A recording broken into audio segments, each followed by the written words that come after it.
నీలోఫర్ కేఫ్కి వచ్చేసినాం మామ ఈరోజు. ఈ నీలోఫర్ చాయ్ చాయ్ అంటారు కానీ నాకైతే అస్సలు నచ్చదు. ఈ చాయ్ దానికి ఎంతమంది వచ్చారు చూడరు ఒకసారి. ఈ నీలోఫర్ చాయ్ కన్నా ఇంట్లో చేసే చాయ్ ఇంకా మస్తు మంచిగా ఉంటుంది. మా అంజ అయితే కేక్స్ చూడనీకి వచ్చింది అనమాట. ఇక్కడ ఏ పేస్ట్ తిందామని చెప్పి ఆలోచిస్తుంది.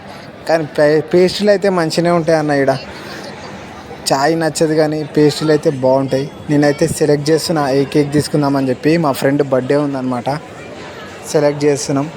ఇక చూసి బ్లాక్ ఫారెస్టే తీసుకున్నాం. ఎందుకంటే అన్నీ తిని బోర్ కొట్టేసింది. ఇలా ప్రతి ఒక్క కేక్ అయితే టేస్ట్ చేసినాము. ఇక్కడ కేక్స్ బాగుంటాయి మామ, ఒకసారి ట్రై చేయండి మీరు కూడా.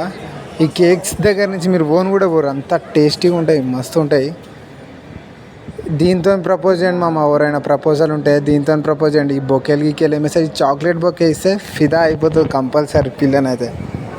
ఈ బొకేస్తో ఆడుకుంటుంటే ఇక మాస్టర్ గారు పిలిచిండు, అరే ఎంతసేపు చూస్తారా నీ కేక్ రెడీ అయిపోయింది తీసుకొని వెళ్ళిపో అని చెప్పేసి అని అంటుండ్రు డైరెక్ట్. ఇక కేక్ ప్యాక్ చేసుకొని తీసుకొని అయితే వెళ్ళిపోతున్నాం. ఇక మస్తు ఉంటుంది మామ. ఇక్కడ కేక్ అయితే తీసుకోండి కానీ చాయ్ తాగడానికి మాత్రం అస్సలు పోకండి.